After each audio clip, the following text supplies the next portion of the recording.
Imagine a completely normal school day. Yeah. It's Diabari, Uttara, Dhaka. Monday, July 21st, 2025, just after 1 p.m. Yeah. Classes are going on, campus is busy. Just a regular Monday afternoon. Yeah, exactly. Then at 1:18 p.m. BST, everything changes. A huge roar, a flash, and then just unimaginable chaos. A Bangladesh Air Force fighter jet has crashed right into the Milestone College campus. Yeah, the footage, the initial reports, truly horrific. You saw flames, thick black smoke just pouring out, people screaming, crying. It was an instant, awful tragedy. And that's what we're diving into today. We're going to look closely at this crash using news reports, official statements, those really raw eyewitness accounts. Our goal here is to unpack what happened, sure, but also the critical details, the human stories behind it, and maybe what this means for aviation safety, more broadly. Absolutely. We'll trace the timeline, talk about the pilot's final moments, which are quite something, the terrible human cost, obviously. And the plane itself, the F-7 BGI, it's got a bit of a controversial history. Its design roots. And ultimately, how this specific tragedy in Dhaka kind of shines a light on some bigger systemic issues in military flying around the world. Okay, so let's start right there at the beginning of the incident. What do we know about the flight itself? Where did it start? Well, it was a training jet, a China-made F-7 BGI belonging to the Bangladesh Air Force, the BAF. It took off from BAF base Biratam AK Kankar at 1:06 p.m. local time. Okay, 1:06 p.m. takeoff. And it's specifically a training flight. That's right. Not combat, just routine training. Yeah. Meant to build pilot skill. And then, just 12 minutes later, 1:01 p.m. impact. And the crash site, it was incredibly specific, wasn't it? Horrifically so. Yeah. It hit the main gate of Milestone College's Hyder Ali building. Yeah. And it didn't just hit it, it went through it. In one side, out the other. Oh, my God. And the part it hit housed 3 junior sections. We're talking nursery, up to class 3 students. Little kids. In class at the time. Unbelievable. And it wasn't just that building. No, it also impacted another building nearby that had classes for playgroup up to grade 5 students and even the school canteen right around lunchtime. So maximum potential for casualties. Exactly. The impact just ripped a hole, started a fire almost immediately. That's the source of those images of flames and thick black smoke we saw. And the people there, the eyewitnesses, what did they experience in those first few seconds? Pure chaos and terror. One teacher, Masood Tariq, said he heard this huge explosion, looked back, and just saw fire and smoke.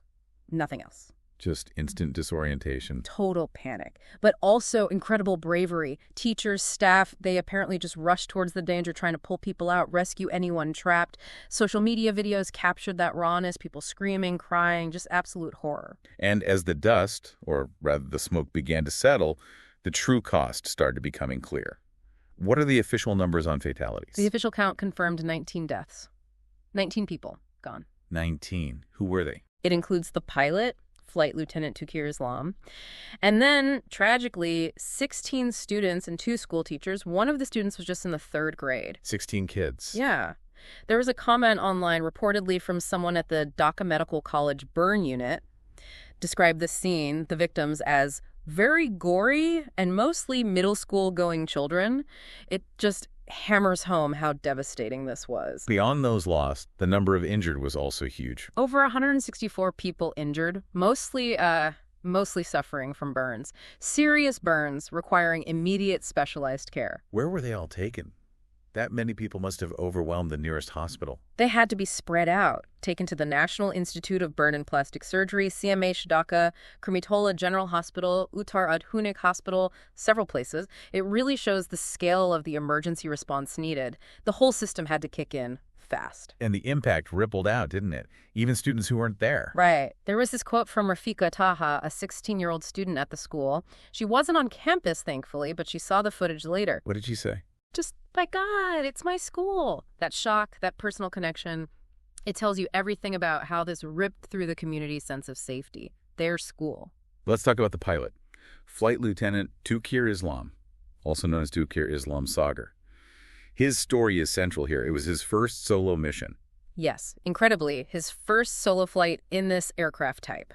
And shortly after takeoff, something went terribly wrong. The aircraft malfunctioned, became unresponsive, it stalled. And the control tower. They knew. They did. They saw the situation unfolding, knew it was dire. They actually instructed him to eject. But he didn't. Why? He couldn't. The altitude was just too low. Ejecting at that height wouldn't have been survivable, likely. The parachute wouldn't have time to deploy properly. So he was trapped in a failing aircraft, low to the ground, over a populated area. Exactly. And this is where it gets, well, incredibly poignant. Witnesses widely reported feeling that he tried to do whatever possible to avoid the crash on the school. He tried to steer it. Reports suggest he desperately attempted to guide the plane towards a more open area in Diabari, trying to minimize casualties on the ground. A conscious choice, it seems, in his final moments. But ultimately, he couldn't save it. Or himself. No. He was actually found alive initially. There was a pulse. They airlifted him immediately. But sadly, he died later from his injuries. A real sacrifice, attempting to mitigate the disaster. Which brings us, inevitably, to the plane itself, the F-7BGI. What exactly is this aircraft? Okay, so the F-7BGI is a specific version, a modernized variant of the Chinese Chengdu J-7 fighter. The BGI stands for Bangladesh Glass Cockpit Improved. Glass cockpit means modern digital displays, right? Correct. It was an upgrade package for the Bangladesh Air Force. They got 16 of them between 2011 and 2013. And yeah, reports say they form the backbone of their Air Force. But the underlying design, the J-7, that's older. Much older. And this is key. The J-7 itself is basically a Chinese copy and development of the Soviet MiG-21. MiG-21, that's a classic Cold War jet from the 50s. Fundamentally, yes. The design dates back to the 1950s. So even with a modern cockpit and improvements, you're dealing with an airframe design over half a century ago. And that matters why. What are the implications of that old design? Well, older designs generally have, let's say, narrower safety margins compared to modern jets. They lack sophisticated fly-by-wire systems where computers help stabilize the aircraft and prevent pilots from exceeding limits. So it's more physically demanding to fly, less automated help? Exactly. It requires a very high degree of pilot skill, especially in tricky situations like high-speed, low-altitude flight or when things go wrong. There's limited automation, less of a safety net if the pilot makes an error or if there's a sudden mechanical issue. Which contributes to a higher accident rate. That's the concern, yes. Aircraft based on these older designs, like the MiG-21 family, historically have a higher accident rate compared to newer jets. It's inherent in the design philosophy of that era. Some people online were pretty blunt about it. Yeah, some commentators, apparently familiar with the type, essentially said, no one should be flying those. It reflects a real concern about the risks associated with keeping such aged designs in active service, even upgraded ones. And this crash, it doesn't happen in a vacuum, right? Yeah. You mentioned looking at the bigger picture, systemic issues. How does this connect? Well, you see reports, not just from Bangladesh, but other places too, like the U.S. recently, about a string of deadly military crashes. It raises the question, are these all just isolated incidents, bad luck? Or do they point to something deeper? Like what?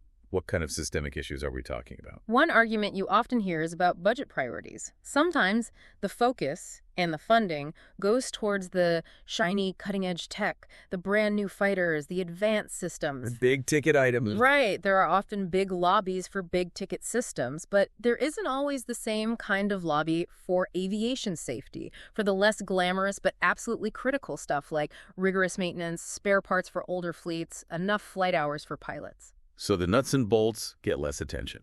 Sometimes, potentially, yes. And when you're operating older aircraft like the F-7, that meticulous maintenance isn't just important, it's absolutely vital. These planes need constant, careful attention. And pilot training. You mentioned flight hours. That's another huge piece. Some experts worry that in certain air forces, pilots might simply not be flying often enough. Simulator time is valuable, no doubt. You can practice emergencies. But it's not the same. It's not a real replacement for time in the air, for getting that real feel, that instinct for how the machine behaves, especially when things go wrong unexpectedly. If pilots don't get enough actual flight hours, they might be less prepared for real-world glitches. So it's this challenge of aging fleets. You can upgrade them, but there are limits. There really are. Modern avionics, like the glass cockpit and the F-7BGI, help. But they don't change the fundamental aerodynamics or structural limits of a 1950s airframe. It's a tough balancing act for many air forces, especially those with tighter budgets. How do you maintain capability and safety with older equipment? It's a constant risk assessment. A very difficult equation. And the immediate response in Bangladesh, beyond the emergency services, was quite significant, wasn't it? Oh, absolutely. The government declared the next day, July 22nd, a nationwide day of mourning. The national flag was flown at half-mast across the country, a real sense of collective grief. And the government leadership. Muhammad Yunus, heading the interim government, spoke of profound grief and sorrow, calling the loss irreparable.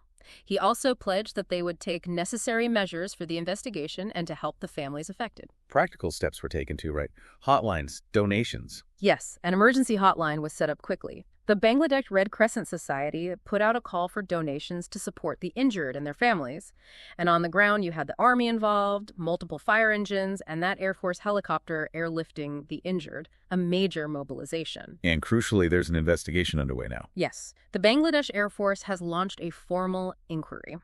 We don't have details yet on the exact scope or how long it will take, but finding out precisely what caused the malfunction is obviously critical. Hopefully, lessons can be learned to prevent anything like this again. That has to be the goal. Understanding the sequence of failures, whether mechanical, maintenance-related, or something else, is vital not just for Bangladesh, but for any military operating similar aircraft. So when we step back from this specific terrible event in Dhaka, it really does touch on some universal themes, doesn't it?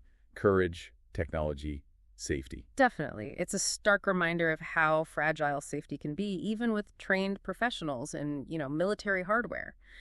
It highlights the human element, the pilot's actions, the rescuer's bravery, the community's grief. And it forces us to ask some hard questions. I think so. In a world that's always pushing for the newest, fastest, cutting-edge technology, how much focus are we really putting on the basics? Things like thorough maintenance, enough training, robust safety checks. Especially when the cost of failure is so incredibly high. When it involves children's lives, innocents caught in the middle. Exactly. What responsibility do we have as a society to make sure those foundational safety nets are strong, that they're prioritized, not just an afterthought to the cool new stuff? What, for you listening, stands out as the most critical lesson we should take away from this?